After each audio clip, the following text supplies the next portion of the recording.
شروع اللہ کا نام لے کر جو بڑا مہربان نہایت رحم والا ہے۔ رات کی قسم جب وہ چھا جائے اور دن کی قسم جب وہ روشن ہو جائے، اور اس ذات کی قسم جس نے نر اور مادہ پیدا کیے کہ تم لوگوں کی کوشش طرح طرح کی ہے۔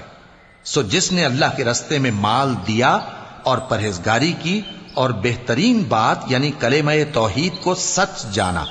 تو اس کو ہم آسان طریقے کی توفیق دیں گے، اور جس نے بخل کیا اور بے پرواہ بنا رہا اور بہترین بات کو جھوٹ سمجھا، تو ہم اسے رفتہ رفتہ سختی میں پہنچا دیں گے، اور جب وہ دوزخ کے گڑھے میں گرے گا تو اس کا مال اس کے کچھ بھی کام نہ آئے گا۔ یقیناً راہ دکھا دینا ہمارا ذمہ ہے، اور بے شک آخرت اور دنیا ہماری ہی ملکیت ہیں۔ سو میں نے تم کو بھڑکتی آگ سے خبردار کر دیا ہے، اس میں وہی داخل ہوگا جو بڑا بدبخت ہے، جس نے جھٹلایا اور منہ پھیرا، اور جو بڑا پرہیزگار ہے وہ اس سے بچا لیا جائے گا۔ وہ جو اپنا مال دیتا ہے تاکہ پاک ہو، اور اس لیے نہیں دیتا کہ اس پر کسی کا احسان ہے جس کا بدلہ اتارا جائے، بلکہ اپنے رب اعلی کی رضامندی حاصل کرنے کے لیے دیتا ہے، اور وہ عنقریب خوش ہو جائے گا۔